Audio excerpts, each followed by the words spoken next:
writes, New. Elon Musk says the United States Institute of Peace deleted a terabyte of financial data linking them to funding the Taliban and Iraqi leaders, but he and the DOGE team were able to recover the data due to the agency's ineptitude with technology. Then Elon Musk responded and seems to confirm the story by simply replying, yup. So according to new findings from the Department of Government Efficiency, USIP made a $132,000 payment to a former Taliban official. Just take a moment to let that sink in. Your tax dollars, hard at work, paying terrorist leaders. And that right there is just the beginning. We're also seeing reports of a $1.3 million payment to an Iraqi youth organization that smells a whole lot like a shell operation, $2.23 million moved to foreign accounts, and another $675,000 blown on, quote, private aviation. And the biggest red flag here, USIP allegedly tried to delete over a terabyte of financial data to cover those payments up. But like I said in the intro, apparently they're not tech savvy enough to know that when you delete something off a hard drive, it doesn't really get rid of it entirely. There's little kind of encrypted remnants of the file that still exist and can in fact be recovered. And so that's exactly what Elon Musk's team did. DOGE recovered the data, and now we have our hands on more evidence of taxpayer dollars being funneled into very shady foreign entities. Some of which, in this case, are directly tied to terrorism. And this is very similar to the whistleblower account that we covered roughly a month ago during a USAID hearing, where a whistleblower testified under oath that federal agencies were funding terrorist-linked organizations, and that they had passed regulation that essentially allowed them to do that without oversight or accountability. Mr. Roman, are you aware that we are sending $40 million a week to the Taliban? Yes, sir. Can you name other instances of foreign aid going to terrorist organizations? We have assisted Al-Shabaab in Somalia. There's been instances of the Khamsi network in Sudan, Hamas, Islamic Jihad, Hezbollah, Kataiba Hezbollah, Hayat Tahrir al-Shams in Syria.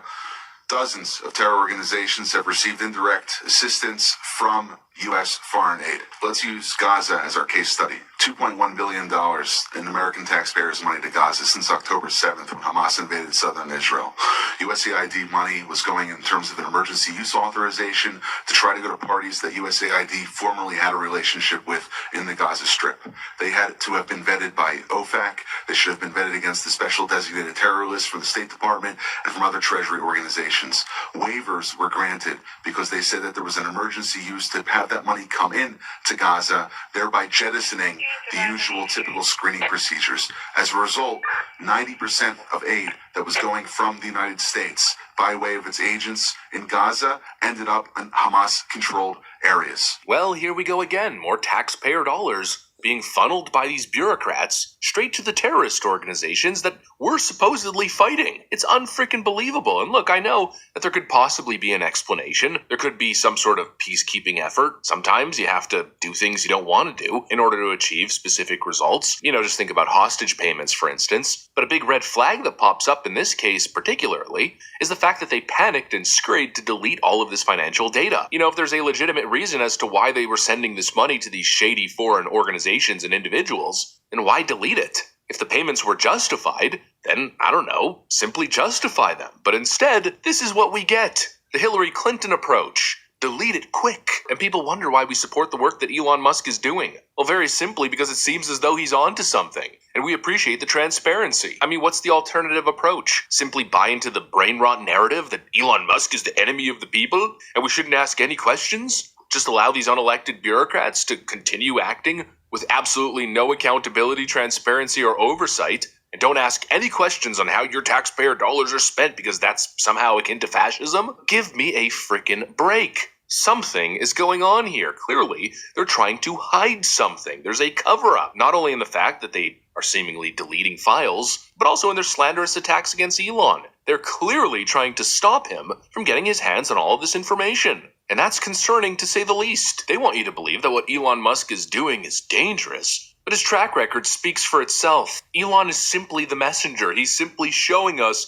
what's happening behind the scenes, just like he did with the Twitter files. You know, at this point, they could say all they want to misrepresent the facts, but the facts speak for themselves. He's developed a track record. He's not stealing money from your grandmother's Social Security and putting it in his pocket. The guy's a billionaire, for Pete's sake, and he clearly has no interest in material things. His lifestyle speaks to that. Yet they tell you he's greedy. They tell you he's a shadowy oligarch trying to overtake American democracy, but the entire time, this guy's operating with transparency, just like he did when he exposed the corruption behind the Twitter files. And actually, speaking of the Twitter files, we might as well bring up this latest scandal as well. Not only do we have Elon Musk recovering deleted data, but we've also got the House Oversight Committee finding hidden internal FBI chat logs that again show just how deep the corruption goes. This is related. So in this thread over here, we got FBI chat logs that show that on the day of the Hunter Biden laptop story, the day that it dropped, the FBI told its agents to, quote, not discuss the Biden matter. And what's crazy is that they knew that the Hunter Biden laptop was real. The FBI knew that it was real before it dropped. But they imposed a gag order on their own analysts. And apparently there was a whistleblower at the time that tried to tell Twitter staff that it was real, but he got shut down. Quote, admonished. He was told to stay quiet. In other words, more proof that the FBI attempted to rig the 2020 election, as they coordinated with big tech to silence the story of the decade under the premise that it could have been hacked information or a Russian operation, even though they knew that the laptop was real. Folks, this is exactly why transparency is important. This is exactly why DOGE matters. This is why Donald Trump brought Elon Musk in. And it's also why the Democrats and their corrupt lackeys are screaming about authoritarianism and the dangers of Elon Musk. Because they're getting exposed as being the ones undermining democracy, hiding the truth, and enriching themselves and apparently terrorist organizations abroad. We're not just talking about financial waste anymore. We're talking about a regime that's funding terrorist organizations abroad while silencing Americans at home. From the IRS to the FBI, from USAID to USIP, these institutions have been totally compromised. They're not just bloated, they're not just wasteful. They've been corrupted, and clearly they're actively trying to cover their tracks. Anyways, that's pretty much what I got for you guys on this.